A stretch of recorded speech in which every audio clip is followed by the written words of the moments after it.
podcast. Thank you for joining us. It's March 28th, 2018. It's good to be back after some time off. So tonight I'm going to talk about adoption, and I'm going to talk more broadly about attachment theory and attachment and bonding. Although this is specific to adoption and specifically borrowed from a book entitled 20 Things Your Adopted Children Want Their Adopted Parents to Know, I think there's application to broader topics. Like always, we can learn as we listen to how other people navigate the challenges in their life. Even though they might be different than ours, we can take those away. I've been talking about that a lot with parents lately. About, for example, going into an Al-Anon meeting and listening to how other people, regardless of the relationship, regardless of what relationship it is, listen to how other people are dealing with somebody in their life that they love and care about that is participating in self-destructive behaviors. And so when we can begin to listen to the kind of thinking, the kind of sensibility that goes into that, navigating that, I think we can begin to really learn at a deeper level what's going on in our lives and how we can more effectively navigate ourselves through the challenges that we have. So with that, let me get right into it. Let's think about adoption at Evoke, about the way that we think about it at Evoke. First of all, it is a part or a time for adolescents and young adults to be looking at their identity. And so it's almost like you're just putting a magnifying glass on something like adoption. It's not created, the question isn't created during adolescence and young adulthood, but it is something that can be amplified during this period. Sometimes the identity is an absence of knowing what part of myself comes from my genetics, what part of myself comes from those who created me biologically in this process. What we do know is that adoption challenges can affect us at many different developmental stages. It's not kind of a one-size-fits-all. There are many different ways to internalize, to come up against the challenges that adoption present to individuals. And it doesn't matter if they were adopted into a wonderful, loving, stable family. Even in those conditions, there still can be questions about it. What's the meaning that they make out of it? I've had clients, students, who have longed to identify with the way that they look. Some of them, knowing something about their biological parents, have also identified with characteristics and traits that their biological parents had, even if those traits weren't positive. You know, is it a meaning of I was not loved, I was too much of a burden, if I was a good baby, if I had fewer needs? One of the most common qualities of shame that we know about in all of human behavior is something called shame of dependence. That if I need things, people, if I'm a needy person, if I have needs, that people are going to go away from me. And so sometimes adopted children, hearing that they were too much for their, even in the case of a teenage parent, that can be translated through their filter as, I need too much. The only way to assure that people aren't going to leave me is if I need. I talk about these stages of treatment often. These aren't always the case, but this was a common theme that I saw in the clients that I work with who were adopted. In the beginning stages, it was nothing. When I would ask the question about what their adoption had to do with anything that was going on in their life, they would often say nothing. And then oftentimes I would give them assignments like writing their biological parents a letter, and in most all cases that they would never necessarily send to them, but it was an exercise in working out that relationship. Or I would give them a book about adoption. Again, you're looking as a therapist in all the usual suspects, if you will, right? You don't know what are the events, the processes, the triggers that led to some of the behaviors, the issues that we're seeing today, but you kind of look in those places: marriage, conflict, learning differences, bullying, sexual identity or orientation, right? You start to just kind of go down the list and see if there's anything there that pops out. And so you give them a book to look at, to understand. And then it wouldn't be uncommon for an adolescent or a young adult to come back after a week or two of those kinds of assignments and saying it's everything, all of their groups, all of their discussions, because these assignments about adoption do so well to kind of frame the kind of development that a lot of these children are going through. And so the second stage would be, it's everything. Everything is about my adoption. And then where we get to eventually is it means something.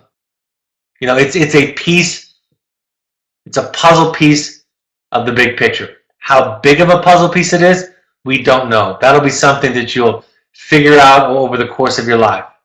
You'll figure out the size and the shape of that piece and then where it fits. Like I said, some of them are looking for connection. I have students who ask for, in cases where there are other adoptive children in the group or even staff, to have groups with just those children. That's not an uncommon thing. They're looking for some kind of connection. It's really not unlike one of the latest trends in some ways in our culture where people are going back and looking at their ancestry. I don't want to trivialize it because it's deeper and broader than that, but there is this longing for that connection. I know last year when I visited Ireland for the first time in my life, finding out through my own DNA test that all the stories I had heard were confirmed and we were Irish, I remember feeling a kinship to everybody there. Even remember having my daughter say to me, you look like everybody else here. You have a similar look to you, a similar coloring. And if ancestry can have that kind of an impact, imagine, of course, how much more profound it would be for somebody who doesn't know their own biological parents, the parents, the ancestors that are just one generation above them. While we look under the rocks, while we search for those things, remember this about therapy. Remember this about a voc therapy program. Remember this about any program that you send your child to. It's not about catching the fish. You know the old adage that you give a man a fish, you feed him for a day, you teach him how to fish, you feed him for a lifetime. Yes, we are good fishermen and women. We know how to fish. We know the bait to use. We know the hot spots to look at, to go to. But the fact of the matter is we're trying to teach children how to fish. And I say this to parents often. Unfortunately, I wish this weren't necessarily true, but the worst things the worst things that will happen in your child's life haven't necessarily happened yet, for most of them. The hardest, most difficult, uncomfortable, painful things haven't happened yet. So we want to provide them with tools to be able to make their way through life. And so we look back on divorce. We look back on several moves. We look back on if there was some kind of abuse. We look at those places to start to practice what it's like when some kind of trauma, some kind of break, fracture, and attachment occurred. And how did it affect you? How does it feel? And how are you medicating to deal with that, right? We look at that, but we're also thinking about the fact that this is something that's going to unfold over the course of their life. We want to teach them how to feel. That's the most basic way to understand the all of therapy, is you're teaching somebody how to feel and teaching them how to cope with it and giving them some practice at coping with it.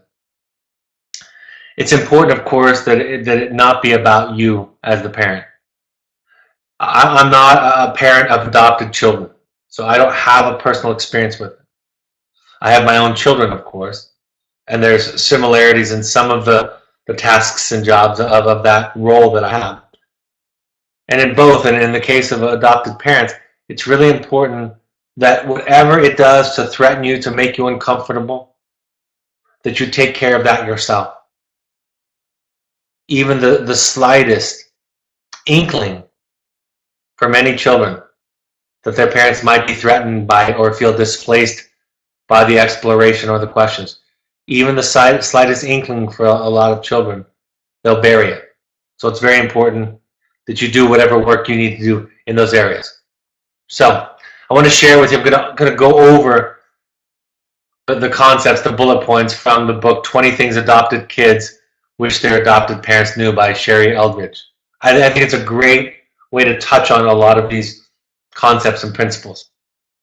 She separates them into several categories. So I'm going to go through the first category, which is communication issues related to the loss. First, and these are all spoken of in terms of the first person of the adopted child. I suffered a profound loss before I was adopted. You are not responsible. Again, you can hear in that I want to have both the ability to feel it and have it not be about you. No matter how wonderful you have done, no matter how generous you have been with your love, no matter how stable our life has been, I suffered a loss before you. And this loss that I suffered has nothing to do with you. Bullet point number 2, I need to be taught that I have special needs, including emotional, educational, validation, parental, relational, and spiritual needs arising from adoption loss, of which I will not be ashamed. Again, you can start to hear that need to be recognized and to be seen that all children have, and that adopted children have in these specific issues that are unique to them. They want to be seen for who they are, and they want to make their way through the shame of it all and not be ashamed of it. As is true with any child, this is really an important and broad topic I'm about to share. As is true with any child, when their needs become overwhelming or when we feel inadequate to meet the needs of a child, we can inadvertently shame them by suggesting that their needs are too much, inappropriate, irrational, nonsensical. They're being too sensitive or overreacting or melodramatic. It's important that we own our inadequacy. Again, like I always talk about, the foundation of Evoke's parent education, you've got to go and do your work, whatever it is, and we all have it, so that you can be most able to provide support for your child in this process, and it goes with this aspect. Number 3, if I don't grieve my loss, my ability to receive love from you and others will be hindered. Right? It's going to get in the way, and oftentimes, and I'll talk about this a little bit later, they'll take it out on people around them, specifically their parents. Right? Their grief will turn into anger, if not processed and fully felt and honored. And so everybody that they come into contact with, that they form any kind of loving relationship, can be the target of rage and anger and distance and sabotage. Number 4, the author warns that to go with your child to this place of grieving requires courage as well as a willingness to do your own emotional work. Quote, we can't take others where we haven't first been ourselves. Their pain will frighten us away, unquote. Of course, this speaks to what I talk about all the time. If nothing else happens at Evoke Therapy programs, if nothing else happens to those of you who hear these podcasts, except that you realize and accept the invitation to do your own work, then I feel like I've succeeded. This isn't the end-all be-all. This is an invitation into doing your work. And it requires capacity. I've heard so many adoptive parents say that they thought simply it was just going to be, if I loved my child, it would be enough. They didn't prepare me for all the work that it was going to take. And these children have special needs. So almost by definition of being an adopted parent, they should warn you and say you're going to need to go to therapy. You're going to need to have enough money to go to therapy, family or individual, to be able to provide for them in the special ways that they're asking. Number 5, my unresolved grief may surface in anger towards you. I spoke of that just a moment ago. I get that even in the field. I get a skepticism, a reservation, a sabotage from students sometimes who have attachment issues and specifically adoptive issues. Number 6, I need your help in grieving my loss. Teach me how to get in touch with my feelings about adoption and validate them. In many ways, having a child at Evoke is one way that parents do that. Alice Miller said, a parent who is not necessarily capable of nurturing at times can still provide it for their child if only they allow that child to get it from somebody else. And in some respects, I think that's true of all of us. Right? There are things that other people can do for my children that I can't do myself. Doesn't mean that they love them as much or more than I do, but sometimes they can get it done. Number 7, just because I don't talk about my birth family doesn't mean I don't think about them. Eldredge talks about the fantasy life and idealizing. I think this one is one of the most common ones I've seen in my practice.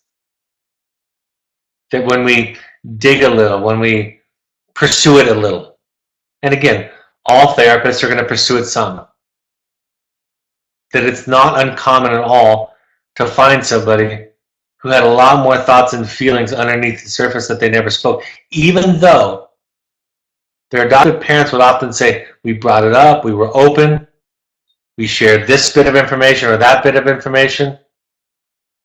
The child can often still be reserved in the process. Next, I want to take the initiative in talking about my birth family. Is it okay to ask, say, be angry, to search? Question haunts adoptees, and Eldredge tells us why. I think that that's something that sometimes gets misunderstood in my work as a wellness therapist, is that you've got to walk this balance between encouraging, supporting, facilitating somebody to explore something like the loss of adoption or being put up for adoption, and forcing it, taking it over. When something happens to us that we didn't have control over, and then somebody comes into our life like a therapist and takes control over the healing, the exploration, the discussion, it can feel invasive. It can be a recreation of the abuse. And so you balance it, right? You make invitation. You ask questions. You ask them to try it on for size. You feel where they're at, feel how ready they are. But you balance that with giving them some power back in the process, especially for the parent-child relationship. I need to know the truth about my conception, birth, and family history, no matter how painful the details may be. Regarding painful information about a child's past, Eldredge says this giving of information doesn't have so much to do with the truth about his past as it does with his relationship with you and with himself. Read more on that chapter if you have questions. Consult with your own therapist if you have questions. But this is her suggestion from her research that children want to know, even if the conception, the birth, the family history has some trauma in it. The next one, I'm afraid I was given away by my birth mother because I was a bad baby. I need you to help me dump my toxic shame. Like I said again, it's the neediness, right? The shame of dependence. That's common for all of us and more focused and amplified if somebody was put up for adoption. I'm afraid you will abandon me. That, I think, might seem irrational to both parents, right? The child from every conscious moment of their life knows me, the adoptive parent, as their child. But knowing about the adoption, knowing that they were put up for adoption, can leave in the mind this doubt that people can leave you. I may appear more whole than I actually am. I need your help to uncover parts of myself that I keep hidden so I can integrate all the elements of my identity. I think a lot of children that I've dealt with have this feature. They look more integrated, more whole. And they try to hold it together. Sometimes it's the shame that they try to hold it together, the fear of abandonment, right? For a lot of other reasons. Next, I need to gain a sense of personal power. Now, this is part of the work, is empowering them to take their story back, to explore it, and write it for themselves.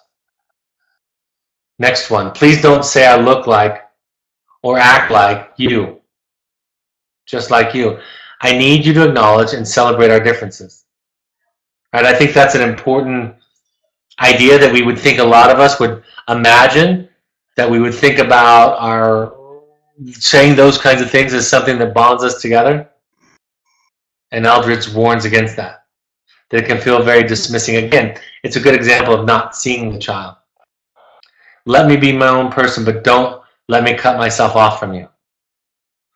I don't think that's been a problem for most of the families that I've worked with. They've fought to stay engaged, even when the child has tried to cut them off. Please respect my privacy regarding my adoption. Don't tell other people without my consent. Birthdays may be difficult for me. Birthdays are like what we call elevator days, regression days, right? The same way that for a lot of us, Thanksgiving or the December family holidays might be regression days, right? They bring us back, they remind us of earlier times in our life. And for the adopted child, it can be that remembrance, that celebration of their birth. Next, not knowing my full medical history can be distressing at times. I mean, that makes sense, right? But those of us who aren't adopted don't think about that necessarily. I'm afraid I'll be too much for you to handle. There's that shame. There's that shame of dependence.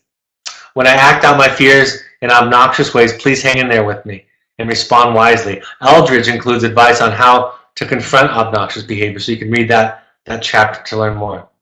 Another way of how they try to sabotage, create distance, and cut off. They're going to try to create a scenario where you will abandon them, where I will abandon them, where people will abandon them in their lives, to kind of play out this trauma over and over again and say, see, I was right. Eventually I'll be too much. And lastly, even if I decide to search for my birth family, I always want you to be my parents. And it takes some kind of confidence.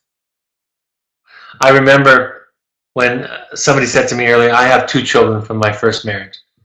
And somebody said to me early on in my life, when my children were starting to call their stepfather dad, and I went to a mentor and I talked about how horrible and scary that felt to me. And my mentor said to me, you'll always be what you'll always be to them. The name that they call you won't matter. And it was incredibly relieving. And now they're 23 and 25 years old, and it's played out to be that we have an incredibly close relationship, a special relationship that wasn't at all affected by what they called anybody else. And I play a role in their life that nobody else can play. Let's talk about attachment and bonding. Attachment is an emotional bond to another person. Psychologist John Bowlby was the first attachment theorist, describing attachment as a, quote, lasting psychological connectedness between human beings. Attachment, folks, more broadly than just with adopted children, is the most important thing that we can do. It's why I talk so much about doing your own work, because that lays the groundwork, the foundation to be able to provide, to be able to create healthy attachment with your child. In the book, if you want to learn more about that, read the book Parenting from the Inside Out by Daniel Siegel and Mary Hartzell. My book talks about this. My book is based on attachment theory. It is, if I'm grounded, if I'm okay, if I'm a secure base, then my child has a safe place to go back to, feels safe, can explore the world. The characteristics of attachment. First, a safe haven. When the child feels threatened or afraid, he or she can return to the caregiver for comfort and soothing. Number 2, a secure base. The caregiver provides a secure and dependable base for the child to explore the world. Number 3, proximity maintenance. The child strives to stay near the caregiver, thus helping keep the child safe. These are early childhood moments. And then lastly, separation distress. When separated from the caregiver, the child will become upset and distressed. It's as children grow to adolescence, it's not about proximity, right? It's about the quality of relationship. You can improve the quality of attachment with your child during your time at Evoke as you do your work, as you learn to respond in a curious way, a non-anxious way, a non-frustrated or angry way, you can improve the attachment even though you might be hundreds or thousands of miles apart. When parents say, we connected more through letters, or I saw them, or they saw me more clearly, or we had a better relationship, they're describing that improvement. The distance, the communication through letters provides that for families often. I'll talk about different qualities of attachment. Secure attachment. Securely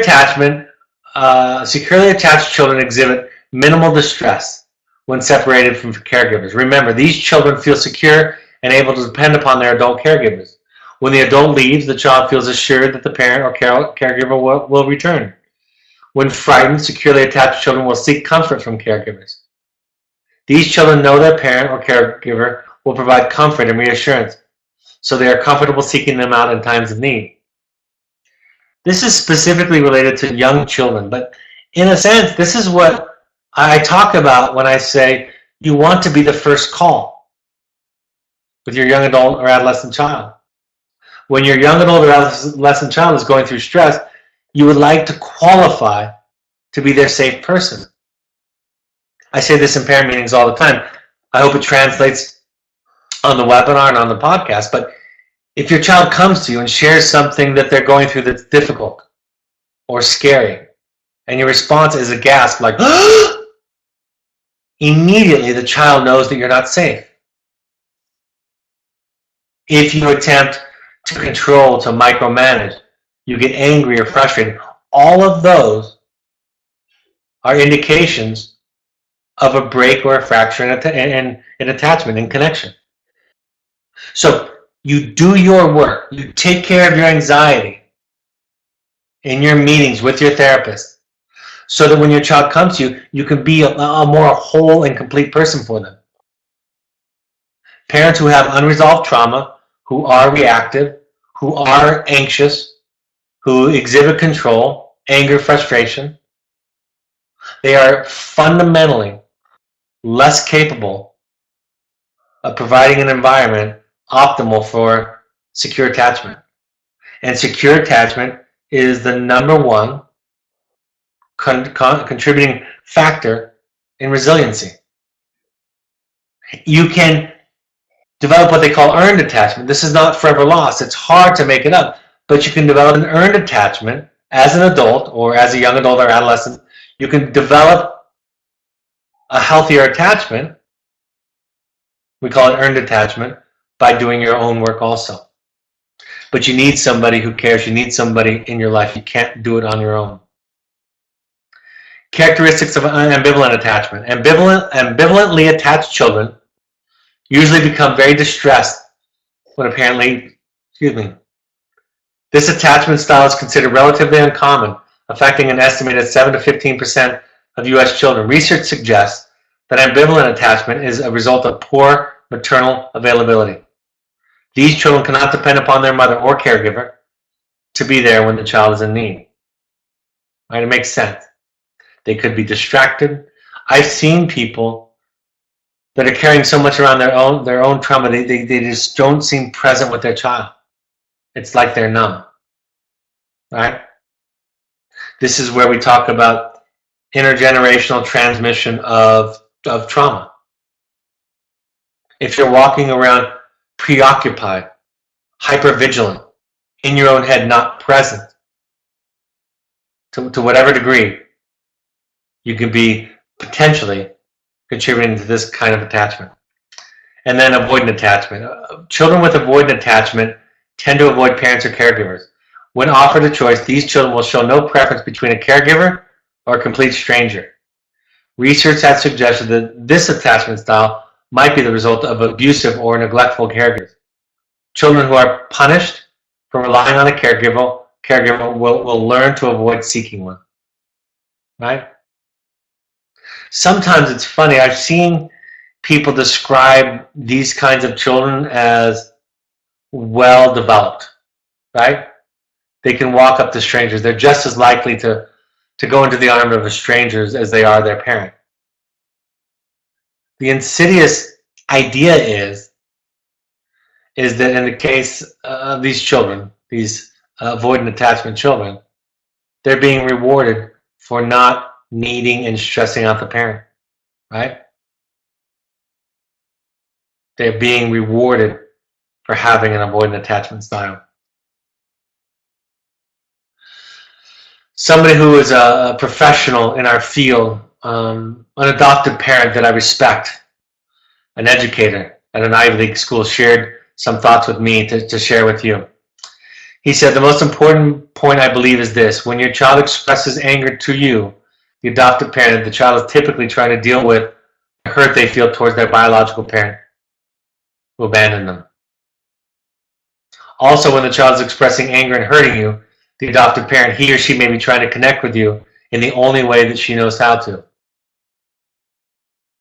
For example, making you feel as bad as the child. It's a primitive form of communication. Another major point is that many adoptive parents believe that loving the child with all of your heart is enough to undo whatever problems the child might have. The fact is that love is not enough. This is true for all of us. Love is not enough. That the issues the child has have their roots in the prior to the adoption itself. For example, to the initial abandonment, and therefore have nothing to do with the adoptive parent. I think a lot of parents, because of their own shame and guilt, they feel like a child who's struggling with this issue of adoption, grief, and loss, or other issues, feel like it's an indictment on them, on how much they love their child. And I hope that that last slide can offer to you the idea that it's not that simple. And that sometimes the work that you do at Evoke, the work that you do around these kinds of interventions, is evidence of a more powerful form of love, a more powerful form of capacity that we call love. I want to tell you one thing, going back to the attachment styles, it's fascinating. I've shared this one or two other times, but since we're talking about attachment tonight, I want to share this study with you. I attended a seminar last year and a couple of years ago where the same professor from Columbia spoke, an attachment theorist. And her name is Dr. Nim Tottenham. And she shared one study in their laboratory where they took baby rats, right? Baby pups, rats. And they shocked them. They gave them an unpleasant shock. They separated the rats into two groups. Half of the rats were put by themselves in isolation and shocked. And then that shock was paired with a puff of peppermint odor, peppermint smell. They took the other half of the subjects, the baby pup rats, and they put them with their mothers. And they shocked them just the same. And they paired the shocking with the same peppermint smell, right? So they paired the peppermint smell. Some rats were alone, some rats were with their mother. Then later on, when the pups were older, grown up a bit, they put them in mazes. And in these mazes, there were tubes that would go to different odors. There was a peppermint smell. There was a citrus smell. There was a pine smell. There was a neutral smell, right? They put them in these different mazes. Nearly all of the rats shocked by themselves avoided the peppermint tube. Nearly all the rats who were shocked while they were paired with their mothers, while they were sitting with their mothers, went toward the peppermint smell. Fascinating study. The idea in that is that the kind of attachment that we have in our childhood trumps even the trauma. In other words, if we have an environment that produces ambivalent attachment, we're going to be attracted to those kinds of environment. If we have an environment where there's avoidant attachment, we're going to be attracted toward that. If we have certain qualities of trauma in our family, we're going to be attracted to what we feel comfortable with, because attachment style trumps everything. Fascinating outcome. What are the take-homes from tonight's broadcast? Providing a secure base requires you to do your work and resolve, to some degree, your trauma. The most foundational idea in our curriculum. The adoption issues your child is working on working through are not about you. That again takes a capacity to do your own work and to separate yourself so that you can be a safe base, a safe place, the first call. Adoption isn't everything, and it isn't nothing, but it is something. And it's the child's job to sort that out and figure out how it fits. Even if your child isn't talking about it, it doesn't mean that they're not thinking about it. Again, back to that idea that Eldridge talks about, that there's this, oftentimes, this fantasy world and ideal world that they think about. Attachment is the most important ingredient in the development of resiliency. We've talked about that plenty tonight. Adoption and attachment fractures affect children in different ways according to the developmental stages and other individual differences. So not everybody has the same symptomology, the same outcomes, the same diagnoses. And lastly, in order to take someone where they need to go, you need to have been there. Have to have the depth needed to contain their pain. I'm happy to take any live questions on the topic. If there are no questions, I'll go to upcoming events and then we'll come back to questions. We would like all families to try 6 12-step support groups while you're with us. Again, this is what I said earlier. Go to a meeting where you listen to other people, talk about how they're dealing with being related to a loved one who's struggling. Just listen to how they think, how they cope with it. On social media, follow us on our podcast. If you have an iPhone, go to the podcast app and search Evoke Therapy Programs. If you have an Android device, download the SoundCloud app, or you can go to soundcloud.com on any computer and search Evoke Therapy Programs there. On Twitter and Instagram, you can find us at Evoke Therapy. On Facebook, you can search Evoke Therapy Programs, hear about announcements. The other night we did a live stream of a meeting. I spoke to a school in California. If you want to become involved in the Evoke Family Foundation on Facebook, this is an organization that helps people that can't afford therapy, raising money, providing scholarships. And then, of course, our Evoke Therapy blog has new content posted constantly. My book, The Journey of the Heroic Parent, is available on Amazon. As of airing of this broadcast, it's currently out of stock. You can either buy it and it'll be sent to you when it comes in stock, or buy a Kindle or an audio version, or if you go to other options for buying, you can buy it from Evoke Therapy Programs there. Same price. Our upcoming workshops, if you can come to a workshop, multifamily, educational, experiential workshop. Our next one is at Entrada, April 21st. We want all current parents, if they're able to come to one of these workshops while their child is with us. You should talk to your Evoke therapist to see if the timing of that workshop can be combined with a field visit to visit your child. Our next intensive is May 9th through 13th, so get on that soon. If you want to do deeper work, some of the kind of work that I talked about tonight, this is a great springboard or a great accelerator. The next one is in May 9th through 13th. You can also schedule a private family intensive. We also, if there are professionals listening to this, because we have professionals listening on the podcast, if you're a professional and you want to attend a professional growth workshop, doing some of your own work as it relates to being in the field of mental health and addiction treatment, we have a couple coming up. The May 6th through 8th may be full as of now, but you can also email us at intensives@evoketherapy.com to ask more. We have a women's one with a spot on May 20th through 22nd. Any questions, you can go to our website or email intensives@evoketherapy.com. Our upcoming parent support groups, Portland, Oregon, Saturday, March 31st, 4 to 6 p.m., Courtyard, Portland, downtown. In New York City, I'll be back there Monday, April 23rd, 7 to 9 p.m. at the City University of New York in Midtown. In Seattle on June 2nd, 4 to 6 p.m., and then we have others coming up. Email Andrea at evoketherapy.com for more questions or to RSVP. If you want to do an adventure trip with your family, or if you're a young adult, if you want some sober fun, therapy light, a reconnection, look at our website under the Pursuits program. Any live questions come in? one question. How does one get a therapist to help them become a safe base refuge? I actually did a podcast webinar recently on what to look for in a therapist. I also have a blog on what to look for in a therapist. Go to drbradreedy.com and look there. So you be a consumer, be a customer, be someone there that can contain you. So a couple of the blogs that I wrote is what to look for in a therapist. The myth of the guru therapist is another one, and the myth of therapy is another one.